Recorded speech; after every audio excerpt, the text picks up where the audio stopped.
Hello student, welcome back to my channel Shivam study knowledge. Dear student, आज हम इस video में क्लास 12 हिंदी 2025 बोर्ड एग्जाम के लिए महत्वपूर्ण गद्यांश लेकर आए हैं। आज की इस वीडियो में हम ऐसे गद्यांश को बताने वाले हैं जो आपके इस बार 2025 की बोर्ड एग्जाम में पूछे जाएंगे और आप इतने गद्यांश को पढ़ लेते हो और उसको हल करने का तरीका भी मैं बताऊँगा और पढ़ लेते हो गद्यांश को स्टूडेंट, तो आपका 10 नंबर जो फ्री का मिलता है मैं आपको पूरा कंप्लीट दिलाकर रहूँगा। यहाँ पर देख सकते हैं, तैयार कर लो, इससे बिल्कुल बाहर नहीं आएगा, यानी इससे बाहर बिल्कुल भी नहीं आएगा जो गद्यांश इस वीडियो में मैं बताने वाला हूं। देखिए, सबसे पहले चैप्टर का गद्यांश है आपका बोर्ड एग्जाम में सबसे ज़्यादा पूछा जाता है राष्ट्र का स्वरूप, जिसके लेखक है डॉक्टर वासुदेव शरण अग्रवाल जी।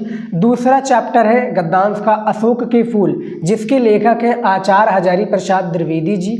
तीसरा चैप्टर है भाषा और आधुनिकता, जिसके जो लेखक है वो प्रोफेसर जी सुंदर रेड्डी है। ठीक है, 10 नंबर बिल्कुल फ्री का है, लूट लीजिए। आज के इस वीडियो में जो फ्री वाला लाभ है यानी 10 नंबर गद्यांश का मैं संपूर्ण आपको बताने वाला हूं। और ये भी मैंने बता दिया है आप लोगों को कि इन चैप्टर के कम से कम आप लोगों को 5 से 7 यानी 7 गद्यांश को हर एक चैप्टर से, स्टूडेंट मैं बता रहा हूँ हर एक चैप्टर से, जो मैं 3 चैप्टर का नाम लिया हूँ, तैयार कर लोगे 7 गद्यांश को। हल करने का तरीका तो मैं इस वीडियो में बताऊंगा, वो भी लाइव कॉपी में। ठीक है, कैसे आप लोगों को हल करना है। मैं बोर्ड एग्जाम में होता तो कॉपी को कैसे यानी गद्यांश को कैसे लिखता कॉपी में, एग्जामिनर समझ लीजिए कि मैं हूँ, कॉपी को कैसे चेक करूंगा, गद्यांश को कैसे चेक करूंगा, सारी चीजें इस वीडियो में बताने वाले हैं। बस वीडियो को लास्ट तक देखिएगा। ठीक है, और वीडियो यदि आप लोगों को लगे कि कुछ वैल्यूबल है तभी आप चैनल पर सब्सक्राइब करके वीडियो को लाइक कीजिएगा। ठीक है, तो चलिए देख लेते हैं स्टूडेंट, ये महत्वपूर्ण गद्यांश है, इसके बाद में हमारा पद्यांश का आएगा। ठीक है, सारी चीजें। अब यहाँ पर देखिए स्टूडेंट, ये कॉपी है। ठीक है, अब बोर्ड एग्जाम में देखिए पेपर कैसे आएगा, ये देख सकते हैं 2025 बोर्ड का ये पेपर है हिंदी का। ठीक है, इस पेपर का मैंने ऑलरेडी सोल्यूशन करा चुका हूँ।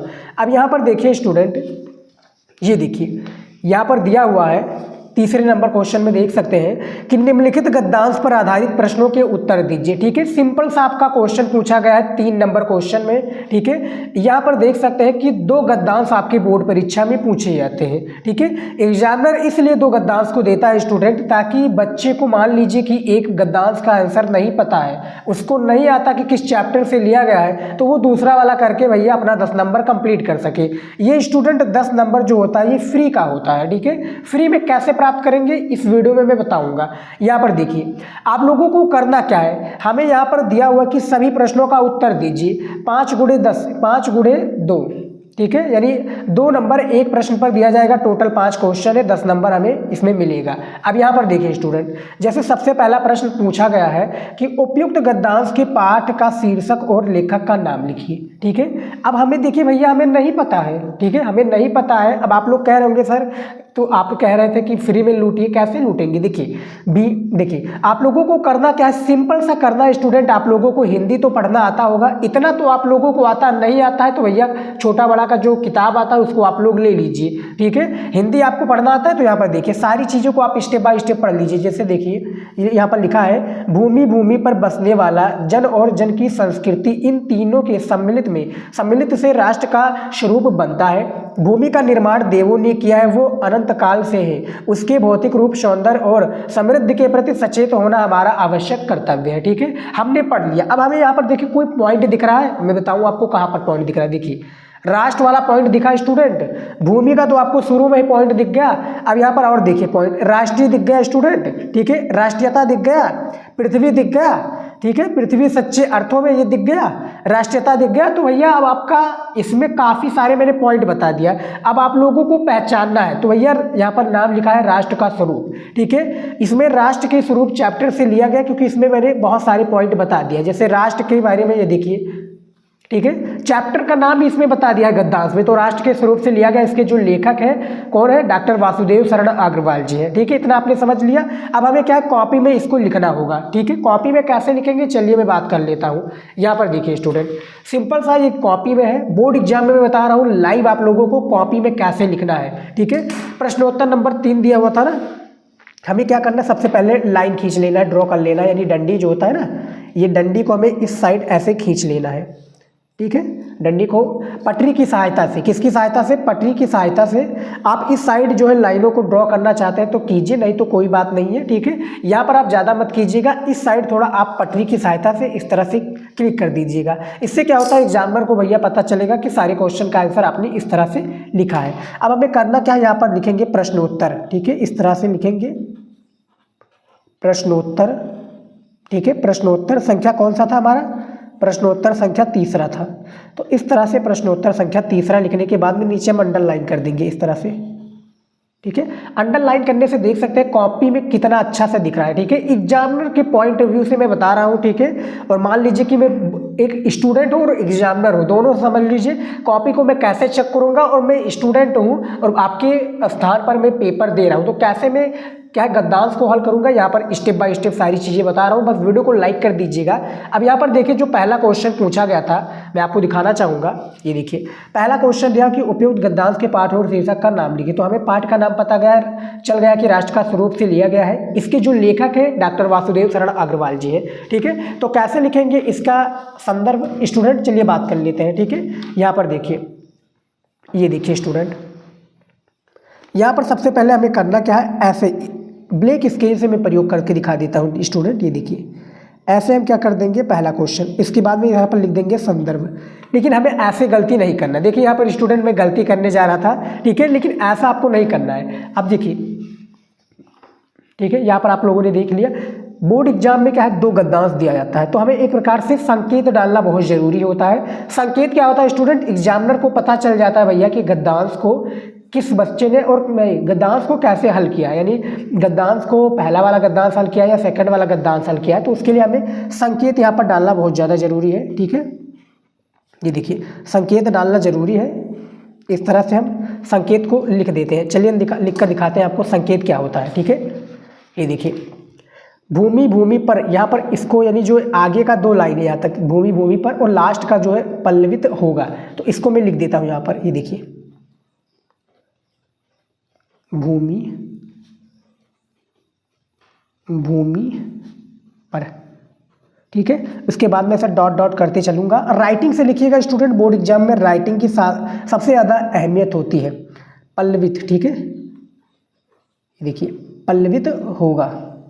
और कोई भी वर्ड आपका गलत हो जाए तो उसमें घबराना नहीं है स्टूडेंट कि भैया काट पीट कर दीजिए। देखिए यहाँ पर आपको सिंपल सा इस तरह से कर देना, नहीं तो आपको यानी जिस तरह से मैंने किया कर दीजिएगा, एग्जामिनर समझ जाएगा कि भैया बच्चे का एक वर्ड गलत हो गया है बस।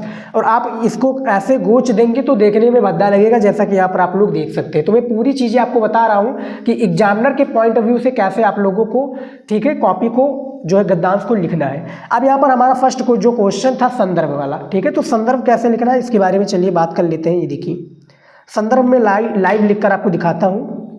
ये देखिए, ठीक है, इस तरह से हम लिख देंगे संदर्भ। इसको नीचे अंडरलाइन कर देंगे। अंडरलाइन करना बहुत जरूरी है जिससे दिखने में अच्छा लगे। अब यहाँ पर हमें नीलेपन का प्रयोग करना है स्टूडेंट। ठीक है, ये देखिए प्रस्तुत गद्य अवतरण, प्रस्तुत गद्य अवतरण, यहाँ पर देखिए गद्य, ठीक है, गद्य अवतरण, ठीक है, प्रस्तुत गद्य अवतरण हमारी पाठ्य पुस्तक, हमारी, ठीक है, हमारी पाठ्य पुस्तक, ठीक है, ये देखिए हमारी पाठ्य पुस्तक के गद्य भाग। अब यहाँ पर हमें ब्लैक पेन का यूज करना है, के गद्य भाग, के गद्य भाग, ठीक है, के गद्य भाग में संकलित है, गद्य भाग में संकलित, ठीक है, गद्य भाग में क्या है स्टूडेंट, जो है संकलित, ठीक है, संकलित, हमें इनका नाम बताना है। संकलित सुव्याख्यात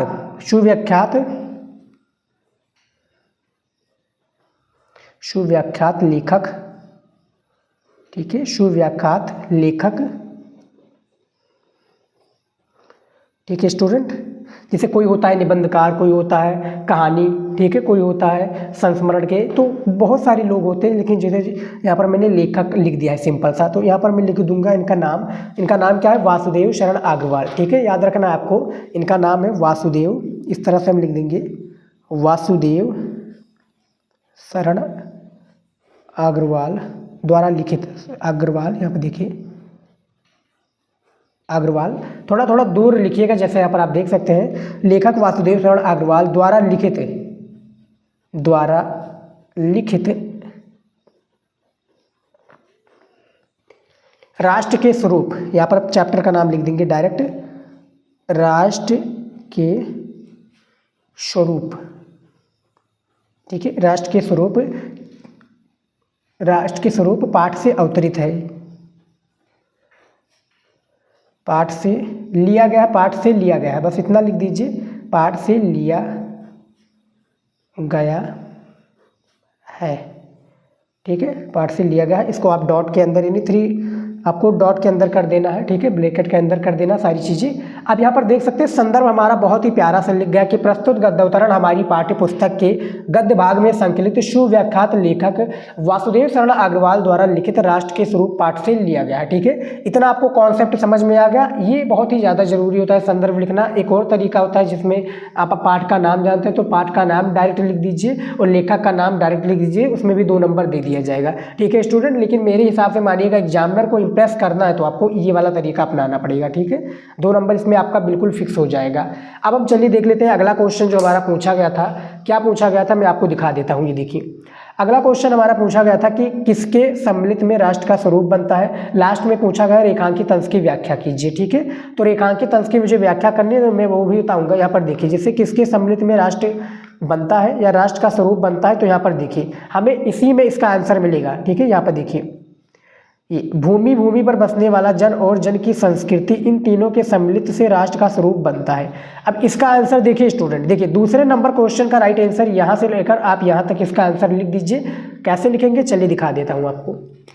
ये देखिए ऐसे हम दूसरा वाला क्वेश्चन इस तरह से कर देंगे और हम सारे क्वेश्चन का यानी जो ये हमारा लिखा हुआ है ना गद्यांश में कि भूमि पर, तो हम ऐसे ही लिख देंगे। देखिए भूमि पर, ठीक है, भूमि पर बसने वाला, इस तरह से हम लिख देंगे भूमि पर, ठीक है स्टूडेंट। बसने वाला, बसने क्या है वाला, जन और जन, ठीक है, इस तरह से लिख देंगे जन और जन, ठीक है। तो आप लोग इतना समझ लीजिए, इसके आगे आप लिख लीजिएगा। अगला क्वेश्चन देखिए 3 नंबर क्वेश्चन दिया हुआ है कि ये पृथ्वी सच्चे अर्थों में किसकी जननी है। स्टूडेंट ये पूछा गया कि ये पृथ्वी जो है सच्चे अर्थों में ये किसकी जननी है स्टूडेंट। तो यहाँ से लेकर यहाँ पर देखिए सच्चे अर्थों में, अब यहाँ पर ढूंढिए कहाँ पर मिलेगा इसका आंसर। सच्चे अर्थों की बात हो रही है कि किसकी जननी है, तो ये देखिए इसको हम ढूंढेंगे। भूमि राष्ट्रीयता बलवती होगी, पृथ्वी सच्चे अर्थों में समृद्ध राष्ट्र। ये देखिए यहाँ से लेकर हमारा यहाँ तक इसका कॉन्सेप्ट क्लियर हो गया। देखिए ये पृथ्वी सच्चे अर्थों में समृद्ध राष्ट्रीय विचारधाराओं की जननी है। तो भैया तीसरे नंबर क्वेश्चन का भी राइट आंसर कंप्लीट हो गया, 2 नंबर हमें मिल जाएगा। ये ट्रिक होता है स्टूडेंट, ये ट्रिक है, ऐसा ट्रिक जो आप लोग फॉलो करेंगे तो आपका 10 नंबर कोई भी नहीं काट सकता स्टूडेंट। फ्री का फ्री मिलेगा, जैसा कि यहाँ पर मैं बता रहा हूँ, ठीक है। बस आप लोगों को कॉपी में लिखने का भी तरीका मैंने स्टेप बाय स्टेप बता दिया है। अगला क्वेश्चन है देखिए चौथा नंबर कि भूमि का निर्माण किसने किया है और कब किया है। देखिए कब से है, तो देखिए स्टूडेंट यहाँ से लेकर हमें करना क्या है। ये देखिए इन तीनों के सम्मिलित से राष्ट्र का स्वरूप बनता है। अब यहाँ से देखिए भूमि का निर्माण, यहाँ से हमारा कॉन्सेप्ट क्लियर हो जाएगा स्टूडेंट, यहाँ से लेकर, ठीक है। ये देखिए यहाँ तक हमें करना है। देखिए भूमि का निर्माण देवों ने किया है और वो अनंत काल से है, ठीक है स्टूडेंट। कब किया है, यहाँ से लेकर यहाँ तक हमारा कॉन्सेप्ट क्लियर हो जाएगा चौथे नंबर क्वेश्चन का कि भूमि का निर्माण देवों ने किया है और वो अनंत काल से है, ठीक है स्टूडेंट। कब किया है, तो भैया वो अनंत काल से है, कोई नहीं जानता। अब देखिए रेखांकित अंश की व्याख्या कीजिए। तो ये जो रेखा खींची हुई है ना स्टूडेंट, ये देखिए कि जो राष्ट्रीयता पृथ्वी के साथ नहीं जुड़ी है वो निर्मूल होती है। राष्ट्रीयता की जड़ें पृथ्वी में जितनी गहरी होगी उतना ही राष्ट्रीय भाव में अंकुर पल्लवित होगा, ठीक है। ये कॉन्सेप्ट है इसमें, ठीक है। अब इसका हमें हिंदी में अर्थ बताना है, यानी जो वासुदेव शरण अग्रवाल जी ने इसका अर्थ बताया है। 5 नंबर क्वेश्चन है, चलिए मैं दिखा देता हूँ आपको। अब यहाँ पर देखिए हमें यहाँ पर सिंपल सा करना क्या है। यहाँ पर देखिए जैसे हमारा पूरा 4 नंबर क्वेश्चन था, जैसे ये देखिए 3 नंबर हो गया ये, ठीक है।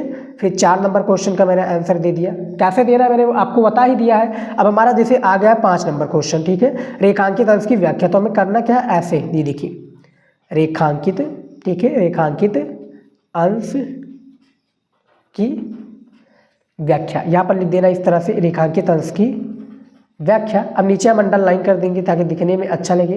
अब हमें यहाँ से सारी चीज़ें यानी जो रेखा में खींची हुई है उसका हमें पूरा अर्थ बताना है। ठीक है स्टूडेंट, तो इसमें अर्थ है कि जो राष्ट्रीय विचारधारा, जैसे मैं लिखकर आपको दिखा देता हूँ, ये देखिए, जो राष्ट्रीय, ठीक है, जो राष्ट्रीय विचारधारा, ठीक है, ये देखिए विचारधारा, जो राष्ट्रीय विचारधारा पृथ्वी से, ठीक है, पृथ्वी से संबंध होती है,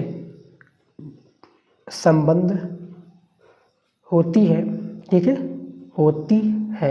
बस आगे आपको यदि क्वेश्चन का आंसर पता है तो लिख लीजिए, नहीं पता है तो भी मैं आपको पूरा कंक्लूजन बताता हूँ। स्टूडेंट क्या करना है आप लोगों को, ये जो दिया हुआ है ना आपका, ये एक प्रकार से जो आपका ये गद्यांश, ठीक है, इनमें से जैसे यहाँ से लेकर आप यहाँ तक लिख दीजिए स्टूडेंट, ठीक है, फिर यहाँ से लेकर यहाँ तक आप लिख दीजिए। आपको देखिए एग्जामिनर आपने सही आंसर नहीं दिया है तो कोई बात नहीं, आपने लिखा है 1 नंबर उसका दे दिया जाएगा।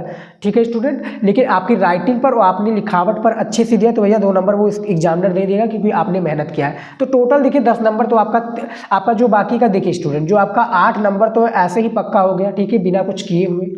समझ में आ गया। 2 नंबर बचता है रेखांकित अंश की व्याख्या में, तो मैंने जैसा कि बताया ट्रिक आपको, ठीक है, आपको आंसर पता है तो भैया अच्छी बात है लिख दीजिए, नहीं पता है तो आपको करना क्या है, यही उठाकर कॉपी में लिख देना है। आपने मेहनत किया, राइटिंग से लिखा है, एग्जामिनर 2 नंबर वो भी दे देगा स्टूडेंट, और टोटल जो आपका 10 नंबर का गद्यांश है वो पक्का हो जाएगा। अब काफ़ी स्टूडेंट कहेंगे कि सर जब 10 नंबर से क्या होता है, तो भैया मैं बताना चाहूँगा उनको 10 नंबर से आप लोग फेल भी हो सकते हैं, खासकर 1 नंबर से भी फेल हो सकते हैं, और 1 नंबर से आप काफ़ी अच्छा स्कोर और फर्स्ट डिवीजन भी ला सकते हैं। तो 1 नंबर काफ़ी ज़्यादा अहमियत रखता है। ठीक है स्टूडेंट, तो कैसे हल करना मैंने बता दिया। वैसे कि आप लोग कंप्लीट वीडियो देखना चाहते हैं हिंदी की कॉपी कैसे लिखना है, तो उसके लिए भी मैंने ऑलरेडी वीडियो बना दिया है। कंप्लीट जानकारी मैंने दिया हुआ कि क्या क्या आपको लिखना है, क्या नहीं लिखना है।